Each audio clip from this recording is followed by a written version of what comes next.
હાલ પાન કાર્ડને લઈને ખૂબ જ દુઃખદ સમાચાર સામે આવી રહ્યા છે। ભારતમાં રહેવા માટે લોકો પાસે ઘણા દસ્તાવેજો હોવા જરૂરી છે।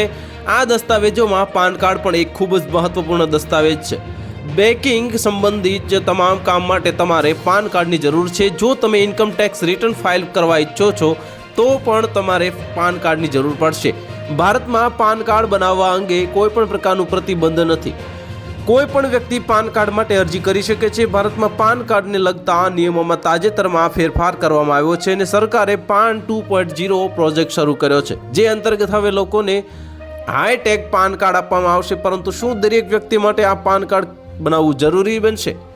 જો કોઈ વ્યક્તિએ પાન 2.0 હેઠળ પાન કાર્ડ ન બનાવ્યું હોય તો શું તેને દંડ થશે? તેવા સવાલો પણ ઘણા લોકોના મનમાં આવી રહ્યા છે। અને જો તમે પણ આવું જ વિચારી રહ્યા હો તો તમને જણાવી દઈએ કે એવું બિલકુલ નથી।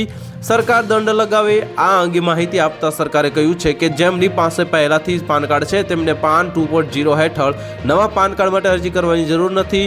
સરકાર પોતે તમામ લોકોને નવા પાન કાર્ડ પહોંચાડશે। જ્યાં સુધી નવું હાઈટેક પાન કાર્ડ લોકો સુધી ન પહોંચે ત્યાં સુધી તેમનું જૂનું પાન કાર્ડ માન્ય રહેશે। પરંતુ જો કોઈ વ્યક્તિ તેના પાન કાર્ડમાં કોઈ પણ માહિતી અપડેટ કરવા માંગે છે, તેથી આ પછી જ્યારે તે અપડેટેડ પાન કાર્ડ માંગે છે તેથી તેનું નવું પાન કાર્ડ ફક્ત પાન 2.0 હેઠળ જ આપવામાં આવશે।